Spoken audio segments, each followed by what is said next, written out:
ஆண்டவராக இயேசு கிறிஸ்துவின் நாமத்தினாலே உங்கள் ஒவ்வொருவரையும் வாழ்த்துகிறோம். நம்முடைய தேவன் விசேஷமானவர், அற்புதம் செய்கிறவர், அதிசயமாய் நடத்துகிறவர். அவரை அண்டிக் கொண்ட யாவரும் பாக்கியவான்கள். இயேசுவை தேவன் என்று அறிந்து கொண்டு இயேசுகிட்ட வந்து அவரோடு கிட்ட சேர்ந்த யாரும் பாக்கியவான்கள். அப்படின்னா என்னன்னா ஆசீர்வதிக்கப்பட்டவர்கள். அதனால் இந்த வார்த்தையை கேட்டுக்கொண்டிருக்கிற, இந்த வார்த்தையை உங்களுடைய வாழ்க்கையிலே கண்டுகொள்ளும்படி வந்திருக்கிற உங்கள் யாவரையும் தேவனாகிய கர்த்தர் ஆசீர்வதிப்பாராக. நீங்கள் ஆசீர்வதிக்கப்பட்ட ஜனங்கள். இயேசு சொன்னார், இதை கேட்கிற, இந்த வசனங்களை கேட்கிறவர்கள் பாக்கியவான்கள். நீங்கள் அந்த வசனத்தை கேட்குறீங்களே, அதே நீங்கள் ஆசீர்வதிக்கப்பட்டவர்கள். ஏன்னா ஆசீர்வாதம் அந்த வார்த்தையின் மூலியமாக கடந்து வருகிறது. அந்த தேவனுடைய வார்த்தை சாதாரணமானதில், அதில் வல்லமை நிறைஞ்சதாக இருக்குது, அதில் பெரிய கிருபை நிறைந்ததாக இருக்கிறது, அது உங்கள் வாழ்க்கையை மாற்றக்கூடியதாக இருக்கிறது, உங்களை தடைகளை உடைத்து போட்டதாக இருக்கிறது, உங்களுடைய சூழ்களை மாற்றுகிறதா இருக்கிறது. அப்பேற்பட்ட வார்த்தைகளை நீங்கள் கேட்கும்படியாய் நீங்கள் வந்திருக்கிறபடினாலே நீங்கள் ஆசீர்வதிக்கப்பட்டவர்கள். சரி, நாம் வசனத்துக்கு நேராக கடந்து போவோம். கலாத்தியர் எழுதின புத்தகம் 5வது அதிகாரம் 22 25 வரலையும். ஆவியின் கனியோ அன்பு, சந்தோஷம், சமாதானம், நீடிய பொறுமை, தயவு, நற்குணம், விசுவாசம், சாந்தம், இச்சையடக்கம். இப்படிப்பட்டவர்களுக்கு விரோதமான பிரமாணம் ஒன்றில்லை. கிறிஸ்தவருடையவர்கள் தங்கள் மாம்சரையும் அதன் ஆசை இச்சைகளையும் சிலுவையில் அறைந்திருக்கிறார்கள். நாம் ஆவியினாலே பிழைத்திருந்தால் ஆவிக்கேற்றபடி நடக்கவும் கடவும். நாம் ஆவியினால் பிழைத்திருந்தால் அப்படின்னு போட்டிருக்கு. நான் ஆங்கிலத்தில் என்ன போட்டிருக்குது? If we live in the Spirit, let us also walk in the Spirit. If we live in the Spirit, let us also walk in the Spirit. If we live, நாம் வாழ்ந்து கொண்டிருந்தால், இதை பிழைத்திருந்தால் போட்டு பிழைச்சுன்னா பாவம் ஏதோ பழிச்சிட்டாருங்க அப்படின்ற மாதிரி இந்த வார்த்தை தமிழில் இருக்குது. ஏதோ பாவம் கஷ்டம் பழிச்சிட்டாருங்க, பரவாயில்ல, ஏதோ பழப்பம் நடந்துட்டு இருக்காருங்க, 5க்கு 10க்கு லாட்ரி அடித்தாலும் பரவாயில்ல, ஏதோ கொஞ்சம் அப்பப்போ கிடைக்குது, கால் வைத்தாவது கிடைக்குது, அதை அப்படியே நிரப்பிக்கிட்டு வாழ்ந்துட்டு இருக்காங்க. அந்த அர்த்தத்தில் சொல்லலை. ஜோயே, லிவ் அப்படின்னா ஜோயே என்கிற ஒரு பெரிய பதம். தேவனை போல வாழ்வது, தேவனை மாதிரி தேவனுடைய சுவாசத்தை நம் இருதயத்தில் தாங்கியிருப்பது. ஆண்டவர் ஆதாமுக்கு தன்னுடைய சுவாசத்தை ஊதினார், அவன் ஜீவ ஆத்மாவானான். அப்படின்னா தேவன் தன்னுடைய சுவாசத்தை ஊதுகிறார். தன்னுடைய நேச்சர், தன்னுடைய சுபாவம், தன்னுடைய பர்சனாலிட்டி, தேவன் எப்படிப்பட்ட மகத்துவம் உடையவர் என்பதை சொல்லும்படியாய் அப்படியே ஒரு தன் இருதயத்தில் இருக்கிற அப்படியே நினைவுகளை தன்னை போல தன்னுடைய ஆவிய அந்த பர்சனாலிட்டி, அந்த ஆழ்த்தத்துவத்தை அப்படியே அவன் இருதயத்துக்குள்ள ஊதுகிறான். ஊதிட்டு நீ என்ன மாதிரி இருப்பா அப்படின்னு ஊதுறான். ஆனால் பிசாசு அங்கே பார்க்குறான், அவன் ஒரு பக்கம் வச்சுக்கிறான், அவனும் ஊதணும் மாதிரி விரும்புகிறான். ஊதிட்டு நீ என்ன மாதிரி மாறுப்பா அப்படின்னு சொல்லி அவன் ஒரு முயற்சி செய்கிறான். இப்போ ஆப்ஷன் நம்மக்கிட்ட தான் இருக்குது. நீ எந்த பக்கம், யார் பக்கம் சாயிரு, அந்த பக்கம் நீ மாறி விடுவாய். அப்ப லிவ் அப்படின்னா ஜோயே அப்படின்னா அப்படியே தன்னுடைய ஆவிய அப்படியே ஊதுறார். பிழைத்திருக்கிறது அந்த தமிழ் இந்த வார்த்தை எப்படி? அப்ப ஆவியை ஊதி பழிச்சிட்டீங்க. ஆவியானவர் தம்முடைய வல்லமையும் அதிகாரத்தை கொண்டு உங்களை பிழைப்போட்டு இருக்கிறார், உங்களை உயிர்ப்பித்து இருக்கிறார். ஆண்டவர் சொன்னாரு, எப்படி கிறிஸ்துவ உயிரோடு எழுப்பிடணும் அதே வல்லமை அதில் 2% 3% குறையலப்பா. அந்த ஃபுல் வல்லமையில் உன்னை அப்படியே என்ன செய்கிறாரு, உள்ள ஊதி என்னுடைய உயிரை, என்னுடைய அந்த பர்சனாலிட்டியை என்ன நான் உனக்குள்ள ஊதி வச்சிருக்கிறேன் அப்படின்றார். அப்போ ஊதின உனக்குள்ள இயேசுனுடைய பர்சனாலிட்டி இருக்குது. ஒரு பக்கம் பார்த்தீங்கன்னா மாம்சம் பர்சனாலிட்டி, மாம்சத்தினுடைய அந்த காரியம் இருக்குது. இன்னொரு பக்கம் ஆவியானவர் ஊதி ஆவியானுடைய ஆள் தத்துவம் இருக்குது. சர்வ சிருஷ்டிகத்தினுடைய அந்த குணாதிசயம், அந்த எண்ணங்கள் அங்கே இருக்கிறது. என்னென்ன பிரச்சனை, நமக்கு இதை குறித்து சரியான தெரிந்து கொள்ளலை, அறிந்து கொள்ளலை, அதன்படி நடக்கவும் இல்லை. அதுவும் இல்லாமல் சொல்லப்பட்டிருக்குது நடக்கவும் கூடவும். ஒவ்வொரு வார்த்தையும் எப்படி பேசுகிறார் பவுல், என்ன ஒரு காரியங்களை அவர் வெளிப்படுத்துகிறார். இந்த நடக்கவும் கூடவுன்ற வார்த்தையை நான் இந்த இதில் கிரீக் டிக்ஷனரியில் பார்த்தேன். ஸ்டோயக்கியோ அது என்ன சொல்லுது, ஒரு சிப்பாயின் அணிவகுப்பு போல வரிசையாக செல்வது, உருவமாக வளமாக செல்வது, நன்றாக மாறுவது, ஒருவனுடைய வாழ்க்கையை நடத்துவது, வாழ்வது. ஆவியில் பிறந்திருந்தா நல்லா கவனிங்க, நல்லா கவனிங்க.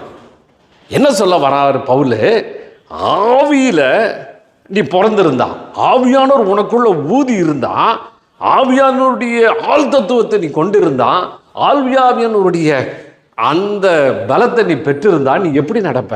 ஒரு சிப்பாய் மாதிரி நடப்பியான். எப்படின்னா வளமாக, வரிசையில், நேர்கோட்டில். இதுதான்டா இலக்கு. சிப்பாய் பார்த்தீங்கன்னா ஒரு கமாண்ட் வரும், இந்த இடத்துக்கு போ, by the left, quick march அப்படின்னாடா அவங்களுக்கு கொடுக்க கட்டஸ்மா யூனிஃபார்ம்லாம் போட்டுக்கிட்டு, டாலர்லாம் இது ஸ்டார்லாம் போட்டுக்கிட்டு, ஸ்ட்ரைட்டாக வெறப்பாக தைரியமாக எந்த பிரச்சனை இருந்தாலும் பரவாயில்ல அப்படின்னு சொல்லிட்டு உயிரும் கொடுக்க ரெடியாக ஒவ்வொரு ஸ்டெப்பும் நேர்கோட்டில் சரியாக போவாங்க, நேராக நடந்து போவாங்க. அப்போ ஆவியில் நீ நடந்தா அதே மாதிரி தான் ஆண்டவர் அழைக்கிறார். பாருங்கள், ஒரு மேலான அதிகாரம், ஒரு கவர்மெண்ட்டில் ஆள் எடுக்கிறாங்க. ஆள் எடுத்து, எப்பா நீ தான்ப்பா உன்னை சிப்பாயாக செலக்ட் பண்ணியிருக்கோம், நீ சோல்ஜராக செலக்ட் பண்ணியிருக்கோம். அதுக்கு நிறைய காரியங்கள்லாம் உண்டு. அவன் உடம்பெல்லாம் செஞ்சு எக்ஸசைஸ் பண்ணி மசில்லாம் பில்டப் பண்ணி அப்படியே சும்மா ஷூலாம் போட்டுக்கிட்டு யூனிஃபார்ம் போட்டுக்கிட்டு ஸ்ட்ரைட்டாக நிற்பான், வெறப்பாக நிற்பான். By the left quick march அப்படின்னா சும்மா டக்கு டக்கு டக்கு நேராக நடப்பான், நேர்கோட்டில் நிற்பான், அணிவகுத்து நிற்பான். அவன் அப்படி இப்படி பெறலாது, அவன் அப்படியே நேராக போவான். என்ன ஒரு அற்புதமான வார்த்தைகளை அங்கே உபயோகப்படுத்தப்படுகிறது பாருங்கள். நீங்கள் ஆவியில் பிறந்துட்டப்பா, அழுது இல்லை, கதறதில்லை, அப்பா அம்மா ஓலம் விடுற வாழ்க்கை இல்லை, அப்படியே சும்மா ஏதோ புரண்டு அழற வாழ்க்கை இல்லை, அப்படியே எப்போ பார்த்தாலும் அப்படியே பாரத்தை சுமந்து அப்படியே தவிச்சிட்டு போகிறல்ல. ஒரு மிலிட்ரி லைஃப், கிறிஸ்டியன் லைஃப் இந்த இடத்துல மிலிட்ரி லைஃபாக உருவப்படுத்தி சொல்கிறான். ஒரு மிலிட்ரி மாதிரி, ஒரு சிப்பாய் மாதிரி, ஒரு சோல்ஜர் மாதிரி. ஏன்னா சோல்ஜர் கன்னுகள்லாம் வேறு வச்சுருப்பான், வச்சு நேரம். ஏன்னா அவங்ககிட்ட அதிகாரம் கொடுக்கப்பட்டிருக்கிறது. அதே டைமில் பயங்கரமான லேட்டஸ்ட் AK-47 கன்னோட போகிறான். எடுத்தானா துப்பாக்கியா 47 குண்டு என்னமோ இருக்குது, அடித்து 47 பேர் ஒரே ஸ்டாக்கில் காலி பண்ணுவான். திருப்பி அடுத்து புல்லட்டு நிரப்பி தான் போடணும். ஆனால் நமக்கு வச்சுக்கிற புல்லட்டு எவ்வளோ வேணால் அடிக்கலாம், ஃபுல்லாக பேக் பண்ணி எடுத்துகிட்டு போக சொல்கிறார். அல்லேலூயா, எல்லாம் சந்தோஷமாக இருங்க. சிப்பாய் மாதிரி நிமிர்ந்து நில்லுங்க, உட்காருங்க. நிற்கவும் முடியல, அட்லீஸ்ட் உட்கார்ந்துட்டு இருக்கிறேன், நல்லா நிமிர்ந்து உட்காருங்க. தேவன் உங்கள் வாழ்க்கையில் கிருபை செய்ய போகிறார். அதான் அவர் சொல்லுகிறார், நீங்கள் ஆவியில் பிறந்திருக்கிற மனுஷன், ஆவினால் நடத்தப்படுற மனுஷன், நல்ல தைரியமாக எதையும் சந்திச்சிடலாம், எதையும் ஜெயிச்சிடலாம், எதையும் நம்ம காலடியில் கொண்டு வரலாம். பாருங்கள், சிப்பாயோட நோக்கம் அப்படி தான் இருக்கும். எதையும் சந்திச்சிடலாம், எதையும் கீழே கொண்டு வந்தலாம், எதையும் முறியடிச்சலான்ற ஒரு நோக்கத்தோடு, திடமான எண்ணத்தோடு, தைரியத்தோடு கடந்து செல்வது தான் ஆவியில் நடப்பது. ஆவியில் நடப்பதுன்னா ஏதோ நினச்சிடாதீங்க, பகையை விட்டுட்டு அது முன்னாடி நடந்து போகிறது அப்படின்னு சோத்திரம். அப்படி அல்ல. அப்படி சொல்லுகிறார். சரி, நாம் தொடர்ந்து இதில் காரியங்களை வாசிப்போம். நான் நிறைய காரியங்களை குறித்து நாம் இப்படிப்பட்ட கலாத்திர அப்போ ஆவியானவர் இருந்தால் ஆவியுடைய கனி எங்க மாமரங்க அப்படின்னா கனி எதுவோ அந்த கனியை வச்சு தான் மரத்தை அறிந்து கொள்கிறோம். இது மாம்பழம், இந்த மாம்பழம் பழுத்து அழகாக தொங்கிட்டு இருந்ததுன்னா அதோடைய ருசியை பார்த்துட்டு நல்ல மரங்க, இது அருமையான மரங்கன்னு சொல்லுவாங்க. அப்போ அந்த மரம் வளர்ச்சியை கொண்டு வந்து ஒரு அழகான கனிகளை கொடுக்கிறது. அதுபோல் ஆவியானவர் உங்களுக்குள்ளே வந்திருந்தால் இது ஆவியில் நடக்கிற வாழ்க்கை, இது ஆவியானவருக்கு ஒப்பு கொடுக்கப்பட்ட வாழ்க்கை. ஆவியானுடைய சத்தத்தை கேட்டு அவருடைய வழி நடத்துதலை கேட்டு நடந்து போகிற ஒரு அற்புதமான வாழ்க்கை இந்த வாழ்க்கை. இந்த வாழ்க்கையில் பார்த்தீங்கன்னா அந்த வாழ்க்கைக்குள்ளே வந்துட்டிங்கன்னா 9 கனிகள் அழகாக அப்படியே ஃப்ரூட் ஒவ்வொன்றும் ஒரு டேஸ்ட்டு. சாப்பிட்டு பார்த்தோம், எவனும் ஐயோ இந்த மாதிரி ஒரு கனியை நான் சாப்பிட்டதில்ல அப்படின்னு சொல்லிட்டு மரத்தை தேடி ஓடி வருவான். அந்த கனியை ருசிப்பதற்கு மறுபடியும் வருவான். அவங்களுக்கு இன்பமாக இருக்கும், சந்தோஷமாக இருக்கும். எப்படி ஒரு மாம்பழம், அருமையான மாம்பழம் நல்ல கனிகளை கொடுத்து அவங்க திருப்தி அடைகிறார்களோ அதுபோல் ஆவியில் கொடுக்குற கனியாக மரமாக நீ மாறிடுற. உங்களை ருசிக்கப்பட்ட ஜனங்கள் ஓடி வந்து அதை ருசித்து ஆனந்தம் கொள்வார்கள், பரவசம் கொள்வார் என்று சொல்லப்பட்டிருக்கிறது. இதில் நம்ம ஒவ்வொரு காரியங்களாக பார்த்து வருகிறோம். முதலாவது அன்பை நாம் பார்த்து விட்டோம். கிட்டத்தட்ட 9 கேரக்டர் நான் ஒன்றுனா பார்த்துட்டு வரோம். இந்த கனிகளுக்கு வழியாக நடத்துவார். அப்படி இன்னொரு முறை சொன்னால் ஆவியானவர் இருந்தால், ஆவியானவர் உங்களுக்குள்ளே இருந்திருப்பாரானால், வந்திருப்பாரானால் உங்களுக்கு இப்படிப்பட்ட கனிகள் உண்டாகும் என்று சொல்லுகிறார். முதல்ல பார்த்தோம் அன்பு, நாம் பார்த்துட்டோம். சந்தோஷம் பார்த்துட்டோம். நீங்கள் வேணும்னா உங்கள் யூடியூப் லிங்க் இருக்குது, அதில் நீங்கள் பார்த்துக்கலுங்க. சமாதானமும் பார்த்துட்டோம். இப்பொழுது நீடிய பொறுமை. இப்போ நாம் பார்க்க போகக்கூடிய ஒரு காரியம் என்னவென்றால் நீடிய பொறுமை. நீடிய பொறுமையை நாம் பார்க்க போகிறோம். நீடிய பொறுமை. இந்த நீடிய பொறுமை அப்படின்னு பார்த்தீங்கன்னா பொறுமை தான் ரொம்ப மிக முக்கியமான ஒரு வார்த்தை. பொறுமை. இது நிறைய பேர் பார்த்தீங்கன்னா பொறுமை இல்லை. எதில் பார்த்தாலும் அவசரம், சட்டுன்னு ரெடி ஆகிடணும், டக்குன்னு முடிஞ்சிடணும், உடனே கிடச்சிடணும், உடனே வந்துடணும். இல்லைடா ஐயோ அம்மான்னு அழுதட்டு ஏதோ பிரச்சனை கிடைச்சுன்னு போய் அங்கே அழுவது. ஆனால் பொறுமை என்பது பேஷன்ஸ், ஒரு நிதானம், ஒரு பொறுமை. கிடைச்சிருன்றது வெயிட் பண்ணுறது.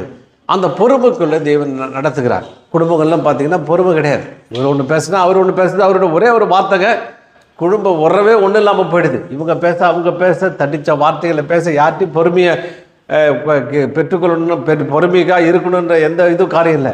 கொஞ்சம் பொறுத்து இருந்தால் போதும், காரியத்தை மாற்றி அமைச்சிடலாம்.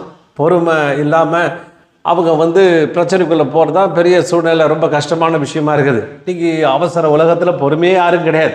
எதில் பார்த்தாலும் அவசரம், ஓட்டம் ஓட்டம் ஓட்டம் ஓட்டம் ஓடி உட்காந்து என் வாழ்க்கை ஏன் இப்படி இருக்குது, ஏன் தோல்வி இருக்குது நிதானிக்கிறது கூட அறிவில்லை. நேரம் கிடைக்கும் போதெல்லாம் மொபைலில் மீம்ஸை பார்க்குறது, அதை பார்க்குறது, இதை பார்க்குறது, உட்காந்து நிதானிக்கிற எந்த அறிவும் இல்லாத ஒரு வாழ்க்கைக்குள்ளே ஒரு விதமான அவசர காலகட்டத்துக்குள்ள நாம் இருக்கிறோம். எதில் இருந்தாலும் அவசரன்றதுனால எதையுமே சரியாக பெற்றுக்கொள்ள முடியாமல் போகிறோம். நான் ஒரு வாட்டி பைக்கில் வண்டியில் போயிட்டு இருந்தேன்னா ரொம்ப குறுகலான சந்தில் வண்டி நின்று குறுகலான சந்தில் ஒருத்தர் என்ன பண்ணுறான், ஒரு ட்ரக்கை எடுத்துகிட்டு வந்து நிறுத்திட்டு அந்த பொருட்கள்லாம் இறக்கிட்டு இருக்கும்போது பொறுமையாக அவன் இறக்கிட்டு இருக்கிறான். இங்கே பின்னாடி நின்றவங்களாம் ஒரே டிராஃபிக் மாதிரி ஜாம் ஆகிட்ட போது அது முன்னே சில வாலிபர்கள் பைக்கில் வந்துருந்தாங்க. அதில் ஒருத்தன் என்ன பண்ணால் 2 பேர் டக்குன்னு இறங்கி போனான்.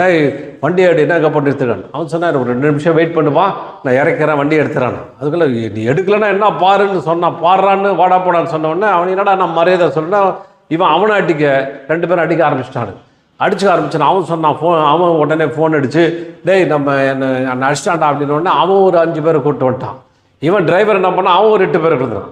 ஒரே கலவரம், அடிச்சு கடைசியில் 5 நிமிஷத்தில் முடிய வேண்டிய பிரச்சனை முடியவே இல்லை. அதுக்கப்புறம் போலீஸ் வந்தாங்க, யாருமே போக முடியல. டிராஃபிக் ஜாம் மொத்தமாக ஆகிப்போச்சு. எல்லாம் திரும்பி வேறு வழியில் போக வேண்டியதாக போச்சு. நல்லா கவனிங்க, ஒரு 5 நிமிஷம் பொறுத்து இருந்தால் டிராஃபிக்லாம் கிளியர் ஆகிட்டு இருக்கும். அந்த 5 நிமிஷம் கூட பொறுத்துக்க முடியல. பெரிய சண்டையில் முடிஞ்சிடுது, கோபத்தில் முடிஞ்சது, எல்லா பிரச்சனையும் குழப்பி ஒன்றும் இல்லாமல் பிரச்சனை அடித்தடியில் போய் முடிஞ்சு ஒரே ரத்த கலரியாக போயிடுச்சு. இப்படி தான் வாழ்க்கை போயிட்டு இருக்குது. ஒரு கொஞ்ச நேரம் நிறுத்தி போகலான்னு பார்த்தா போக முடியல. ஒருத்தர் என்ன பண்ணாராம், பஸ்ஸுக்கு போய் காத்திருந்தாராம். பஸ்ஸுக்கு காத்திருந்தோடனே பஸ்ஸு வருன்னு பார்த்தார். பார்த்தா அவர் காலையில் ஜெபம் பண்ணிட்டு வந்தார். வந்த உடனே பஸ்ஸு வரும்னு பார்த்தாரு, பஸ்ஸு வரல. அவருக்கு உடனே அழுக, என்ன ஆண்டவரே பஸ்ஸு எனக்கு வரல, எனக்கு ஏன் இப்படிப்பட்ட தோல்வியின் வாழ்க்கை அப்படின்னு நினச்சிட்டு ரொம்ப கஷ்டத்தோடு அவர் அடுத்த பஸ் ஸ்டாண்டுக்கு அங்கே போயாவது நிற்கலான்னு நடக்க ஆரம்பித்தார். நடக்க ஆரம்பித்தோன்னே இவர் ஏற வேண்டிய பஸ்ஸு வந்துச்சான். நேராக வந்தோடனே வழியில் போகிறாரு, எப்படி நிறுத்துவாங்க, அவன் பாட்டு போயிட்டான். சரின்னு சொல்லிட்டு என்னடா அது பஸ்ஸையும் மிஸ் பண்ணிட்டோமே அப்படின்னு சொல்லி அடுத்த பஸ் ஸ்டாண்டுக்கு போய் வெயிட் பண்ணுறார். அடுத்த பஸ் ஸ்டாப்பில் வெயிட் பண்ணுறார். அப்பயாவது பஸ்ஸு வரும்னு பார்த்தாக்க பஸ்ஸை காணோம். ரொம்ப நேரம், ஏன்னா இப்போ தான் பஸ்ஸு விட்டுட்டாரு. அடுத்த பஸ்ஸு வர்ற நேரத்தில் வர்றதுக்கு நேட்டானோன்னா இவருக்கு ஒரே அழுக, ஆண்டவரே எப்படிப்பட்ட கொடுமை, எப்படிப்பட்ட வாழ்க்கை அப்படின்னு சொல்லிட்டு அழுதுகிட்டு அடுத்த பஸ் ஸ்டாப்புக்கு போகிறார். அங்கே போனாங்க, ஒரு தூண் இருந்தது. அந்த தூணை பிடிச்சிக்கிட்டு அழுகுறார், ஆண்டவரே ஏன் எனக்கு இப்படிப்பட்ட கொடுமை என் வாழ்க்கையில், ஏன் இப்படிப்பட்ட வேதனை அப்படின்னு சொல்லிட்டு அங்கே இருக்கிற இந்த பஸ் ஸ்டாண்டில் பிடிச்ச பில்லரை பிடிச்சிக்கிட்டு ஒன்று அழுகுறார். அழுத பிற்பாடு பார்த்திங்கன்னா இவர் போக வேண்டிய பஸ்ஸு வந்துச்சு. ஆனால் அது பஸ்ஸு நிற்கலை, அது பாட்டு போயிடுச்சு. இவருக்கு மறுபடியும் கஷ்டம். ஏன்னா பஸ்ஸுக்காரன் நினச்சான், எவ்வளோ ஒருத்தன் தனியாக போட்டு இப்படி தலையில் அடிச்சுட்டு அழுகுறானே, பஸ்ஸு நிறுத்தா ஏதாவது பிரச்சனை பண்ணுவானோ, ஏதோ மைண்ட் ஏதோ லூஸ் ஆனாலோன்னு சொல்லிட்டு அவன் நிறுத்தாமல் போயிட்டான். பாருங்கள், இப்படி தான் நிறைய நாட்களில் ஒரு கொஞ்ச நேரம் பொறுத்திருக்க அந்த நேரம் இல்லாமல் பலவித சூழ்நிலைக்கு போய் மாட்டிக்கொள்கிறோம், பலவித பிரச்சனைக்குள்ளே நாம் மாட்டிக்கொள்கிறோம். அதனால் பொறுமை மிகவும் அவசியமானது. பொறுமைன்னா ஏதோ காத்திருக்கிறதில்ல, எதோ போய் படுத்து தூங்குறதில்ல, ஏதோ வர்றப்ப பார்த்துக்கலான்றதில்லை. இப்போ ஒரு பையன் இருக்கான்னு வச்சுக்கொள்ளுங்க, அவன் போயிட்டு வாத்தியார்கிட்ட கேட்குறான், ஐயா நான் டாக்டர் ஆகணும், சின்ன பையன் நான் டாக்டர் ஆகணும் அப்படின்னா அவன் என்ன சொல்ல, டே இப்போ உடனே டாக்டர் ஆக முடியாதுடா, எடுத்த உடனே டாக்டர் சீட்டுன்னா உனக்கு ஒன்றா எடுத்து கையில் கொடுத்துட முடியும், இட் வில் டேக் டைம், நீ நிறைய படிக்கணும்டா, நிறைய காரியம் செய்யணும் அப்படின்னு சொன்னால் அவன் ஒரு 20 வருஷம் காத்திருந்து வந்தாங்க டாக்டர் பட்டம் கிடச்சிருன்னா அதுவும் தப்பு.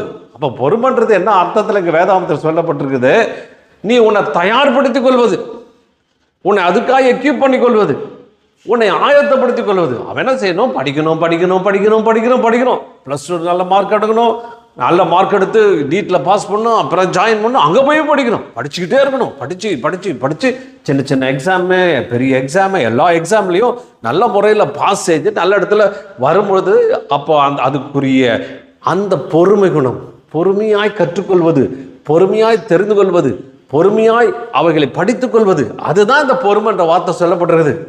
படுத்து தூங்கிட்டா தான் வந்துடுனா வந்துடாது, அப்படிப்பட்ட அர்த்தத்தில் சொல்லலை. வேதாம் அப்படி தான் சொல்லுது. அப்போ அங்கே வெயிட் பண்ணி அங்கே காத்திருந்து அந்த காரியங்களை பெற்றுக்கொள்வது தான். இது நிறைய காரியங்களை நாம் பார்க்குறோம். ஒரு வேளை உங்கள் வாழ்க்கை பொருளாதார பிரச்சனையில் கஷ்டப்பட்டுருக்கீங்கன்னு வச்சுங்க, பொருளாதாரம் பயங்கர பிரச்சனை, பண பிரச்சனையா, ஏன் ஆண்டவர் எனக்கு பிரச்சனையை கொடுத்தார், கொஞ்சம் உட்காருங்க, ஆண்டவர்கிட்ட உட்காந்து யோசிங்க, என்ன ஏன் எனக்கு பொருளாதார பிரச்சனையில் கஷ்டப்படுறேன், நான் எந்த விஷயத்தில் சரிப்படுத்திக்கணும், எதை நான் என் வாழ்க்கையில் சரி பண்ணிக்கணும் அப்படின்னு பாருங்கள். அதுக்குரிய வசனங்கள்லாம் தேடுங்க. வசனம் சொல்லுது, சுறுசுறுப்பு இருக்கிறவன் செல்வத்தை சேர்ப்பான். நீ நல்லா சுறுசுறுப்பாக வேலை செய்யணும் போட்டிருக்குது. உன்னை கம்பெனியில் சேர்ந்தாவே நீ தூங்கி வழித்தை பார்த்து அவனை கம்பெனியில் அவனை சேர்த்துக்க மாட்டான். அதை புரிஞ்சுக்காம கேட்டாக்க பிசாசு வந்துட்டான், அதை வந்துட்டான், இதை வந்துட்டான்ற ஆராய்ச்சி பண்ணுங்க, அவசியங்க. கொஞ்சம் ஆண்டவருக்குள்ளே உட்காந்து அதுக்குள்ளே யோசிச்சா ஆண்டவர் சொல்லி தருவார். கற்றுக்கொள்வது, அவருடைய பாதத்தில் உட்காந்து கற்றுக்கொள்வது, என்ன ஏதுன்னு கற்றுக்கிறது. ஆண்டவரே இந்த இடத்துல தோல்வி, இந்த பகுதியில் நான் தோல்வி அடைஞ்சிட்டே இருக்கிறேன், இதில் எனக்கு ஜெயம் இல்லை, இதில் எனக்கு பெருசாக ஒன்றும் கிடைக்கல, ஏன் இப்போ ஏதோ ஒரு விதத்தை ஆண்டவரோட கற்றுக்கொள்ள விரும்புகிறார், கற்றுக் கொடுக்க விரும்புகிறார்.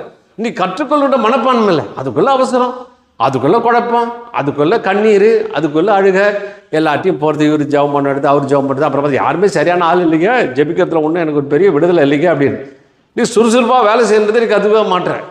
அதை கற்றுக்காம நேரத்தெல்லாம் வீணடிச்சுட்டு, நேரத்தெல்லாம் வேஸ்ட் பண்ணிவிட்டு, தூங்கிட்டு எழுந்துட்டு அப்புறம் எனக்கு எதுவுமே கிடைக்கலன்னா எப்படி? வேலைக்குரிய தகுதி என்ன? எந்த கம்பெனியில் பார்த்தீங்கன்னா நல்ல சுறுசுறுப்பாக வேலை செய்கிற ஆட்களை எல்லா கம்பெனியும் தேடிட்டு இருக்காங்க, திறமை உள்ள ஆட்களை தேடிட்டு இருக்காங்க. அப்படி திறமை உள்ள ஆளை பார்த்து கொடுக்கறதுக்கு இந்த உலகம் ரொம்ப எதிர்பார்க்குது. அப்போ உங்களுக்குள்ள இந்த திறமைகளை, அந்த அறிவை பெற்றுக்கொள்ள வேண்டும். பொறுமை என்பது என்ன? நம்மை அலசுவது, நம்மை ஆராய்ச்சி அலசி அதுக்கான பிரச்சனைகளை கண்டுபிடிப்பது. குடும்பத்தில் ஏன் பிரச்சனை வருது கொஞ்சம் உட்காந்து யோசிங்க தேவனுக்குள்ள.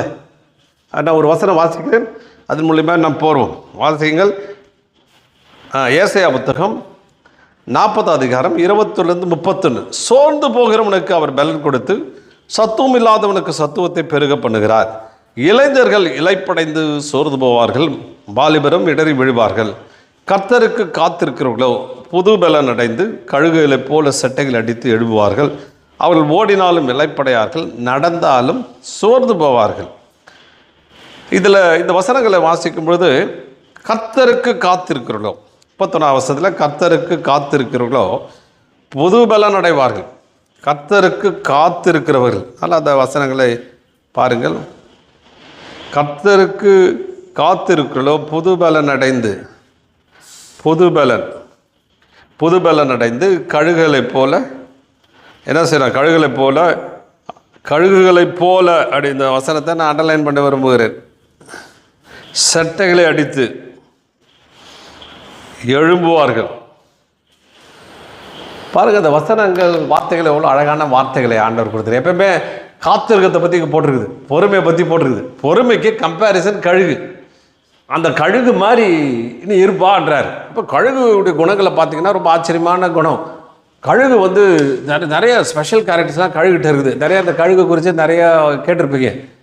அந்த கழுகு என்ன செய்யுமா, அது வந்து கொஞ்சம் 40 வருஷம் ஆனோடனே மறுபடியும் புதுப்பித்துக்குள்ள தன்னுடைய வாயை உடச்சிருமா, இந்த கை கால் நகல்லாம் எடுத்து போட்டுருமா, சிறகுகளை பிச்சு போட்டுருன்னு சொல்கிறாங்க. அது என்ன எந்த அளவுக்கு உண்மைன்னு தெரில. ஆனால் அது அவங்க செஞ்சா பண்ணால் அது புதுசாக வளரும் அப்படின்னு இருக்காங்க. அதனால் இப்போ தோல்வி எல்லாத்துக்கும் பிரச்சனை முதல்ல வாய் தாங்க. வாய் அதை உடச்சிருங்க அப்படின்னா அந்த பழைய வாயெல்லாம் எடுத்து போட்டிருக்கேன். பழைய மாதிரி பேசுறது, தப்பாக பேசுறது, நெகட்டிவாக பேசுறது, ரொம்ப சோர்வாக பேசுறது, களைப்பாக பேசுறது, நம்பிக்கை இல்லாமல் பேசுறது, விசுவாசம் இல்லாமல் பேசுறது, வீணான வார்த்தைங்க. அந்த பழைய வாய் ஏதோ லபன்னு வளர வயசாகிடுச்சுங்க பேசிக்கிட்டே இருப்பாங்கன்றாங்க. ஏன்னா வயசாகிடுச்சுன்னா பேசிக்கிட்டே இருப்பாங்க போல்.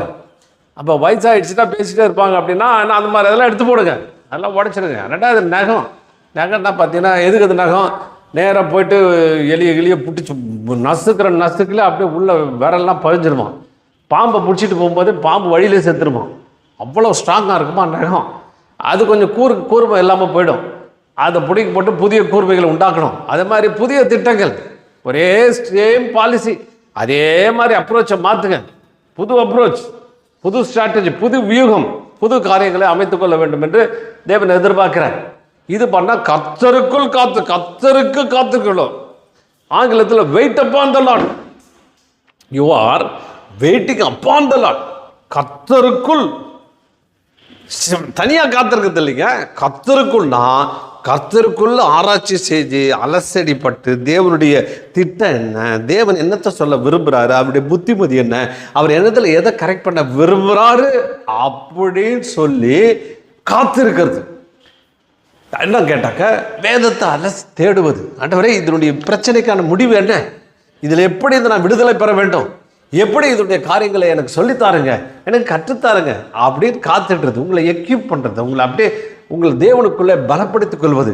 எப்படி பலப்படுத்திக் கொள்வது? வேத வசனத்தில் வாசித்து இந்த தேவன் அற்புதமானவர், அவர் எனக்கு வாழ்க்கையில் நன்மை செய்வார், அதனால் என்ன நேரத்துக்கு எந்த நேரத்தில் என்னை உபயோகப்படுத்துவார் சொல்லிட்டு தயாராக இருப்பது. பொறுமையினுடைய அடுத்த குணம் தயார். இந்த கழுகு பார்த்திங்கன்னா ஒரே இடத்துல 3 மணி நேரம் வெயிட் பண்ணுமா. அதுவும் சாதாரண இந்த தண்ணி இருக்கு பாருங்க, கடல் பகுதியில், அந்த கடல் பகுதியில் மரத்து மேலே உட்காந்து அதுக்கு 2 கிலோமீட்டர் வரையும் கண்ணு தெரியுமா. அப்போ 1 கிலோமீட்டர் தூரத்துலேருந்து ஒரு மரத்து மேலே உட்காந்து அப்படியே ஷார்ப் அசையாமல் ஆடாமல் இருக்குமா. நவராதான், அதுக்கிட்ட அப்படி ஒரு கெப்பாசிட்டி. இப்படி நவரவே நவராதான். ஆனால் கூர்மையாக பார்த்துக்கிட்டே இருக்குமா. எங்கே மீன் மேலே பாருங்கள், எடுத்தோடனே கடலில் எல்லா மீனும் மேலே வந்துடாது. அதுக்கு ஒரு டைமில் தான் மேலே வரும். ஒரு டைமில் அப்படி மேலே அப்படி தலையை காமிக்கும். இன்னொன்று பார்க்குமா, அது எப்பயுமே கழுகு வந்து அதை பார்த்துட்டு இருக்கும்போது மேலே வந்துடுச்சு, இதுதான் டைமு அப்படின்னு சொல்லி டக்குன்னு ஜம்ப் பண்ணி விறக விரிச்சு எழுப்புறதுனா ஆக்ரோஷம் எழும்புறது, இறைய பிடிச்சே தீரணும், இதான்டா டைமுன்னு அடிச்சு ஸ்பீடாக வந்து ஒரே ஸ்பீடு 250 கிலோமீட்டரில் கழுகோட ஸ்பீடு போட்டிருக்காங்க. வந்த ஸ்பீடில் அது நினைக்காத மீன் யோசிக்கிற நேரத்தில் அப்படியே கையில் பிடிச்சிக்கிட்டு கவ்வி மேலே போயிட்டு போகுது. அதான் காத்திருக்கிறது, அந்த சான்ஸுக்கு, இந்த நேரத்திற்கு வெயிட் பண்ணுறது, ஆடாமல் அசையாமல் என்ன நோக்கத்தோட வாய்ப்பை எதிர்பார்த்து காத்திருக்கிறது, ஆப்பர்ச்சுனிட்டி எதிர்பார்த்து காத்திருக்கிறது.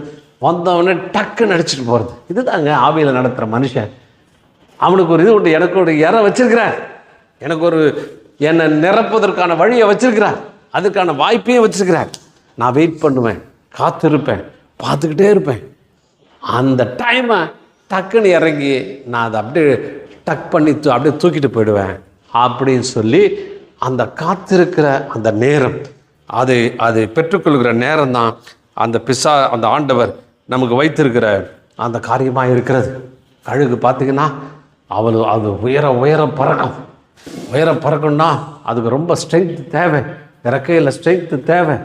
அந்த ஸ்ட்ரென்த்தை அது பெற்றுக்கொள்ளுது. இன்னும் பல இதில் சொல்கிறாங்க, பலமான காற்று, புயலுக்கு வெயிட் பண்ணுமா, நல்ல காற்று. அது பார்த்திங்கன்னா அது ரெண்டு எல்லாத்தையும் சென்ஸ் பண்ணிக்கிட்டே இருக்கும். என்னென்னா சவுண்டை சென்ஸ் பண்ணுமா, காற்றோட வேகத்தை கணக்கிடுமா, தூரத்தில் இருக்க காரியத்தை கணக்கிடுமா. அப்போ நல்ல வேகமான காற்று அடிக்கும் போது தெரியும், அதுக்கு சென்ஸ் பண்ணணும். இந்த காற்றுல ரெக்கை விரிச்சதாண்டா ஈஸியாக மேலே போகும்டா, மேலே முடியும்டா அப்படின்னு சொல்லி போகுமா. அல்லேலூயா.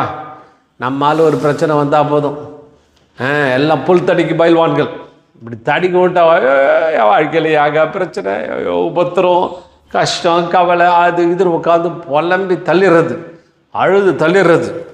ஆனால் கழுகு மாதிரி நீங்கள் காத்திருக்கணும், அதை பலமாக காத்திருக்கணும், இதை பிடிச்சே தீர்வுன்னு காத்திருக்கணும். எல்லாத்தையும் சென்ஸ் பண்ணுறது, இது ஏன் இப்படி நடக்குது, இது எந்த நேரம், எந்த சூழ்நிலை, அப்படி இப்படி சொல்லிட்டு உணர்ந்து அங்கே காத்திருந்து அங்கே கோ செட் கோ. அதே மாதிரி ஆவியானவர் சொல்லுவார் கிளம்பு அப்படின்னா அங்கே அப்படியே கிளம்பி ஓடுறது. தாவீது கூட பார்த்தீங்கன்னா ஒரு யுத்தத்தில் ஆண்டவர் சொல்கிறாரு, டேய் எல்லாம் காத்துரு, உட்காந்துரு, முசுக்கொட்டு சின்னடி பின்னாடி உட்காந்துட்டு இருக்கும்போது நான் சொல்லுவேன், ஒரு காற்றை வீச பண்ணுவேன், அப்போ இறங்கிப்போ, இந்த பெலிஸ்தரை முறியடிக்க முடியும் அப்படின்னு சொல்கிறார். அவன் காத்திருக்கிறான்னா பாஞ்சு போய் அடிக்கிறதுக்கு காத்திருக்கிறான். சும்மா படுக்கை விரித்து போட்டுட்டு நல்லா போட்டு ஹாயாக படுத்து தூக்குறதுக்கு இல்லை, அதுதான் அப்படி இல்லை. அந்த ஸ்பாட்டுக்கு வேகமாக போகிறான். ஆனோன்ன பெரிய வெற்றி அவனுக்கு கொடுத்தார். காத்திருக்கிறதுனா ரெடி செட் கோ, பிடிக்கணும்னு காத்திருக்கிறது. அப்போ அவன் தன்னுக்குள்ளே திடப்படுத்தி கொண்டான். ஆண்டவரே, இந்த பெலிஸ்தரை அடித்து என் கையில் கொடுப்பீங்க, எனக்கு விடுதலை கொடுப்பீங்க, எனக்கு வெற்றி நிச்சயம். ஒரு சிப்பாய் மாதிரி காத்திருக்கிறான்.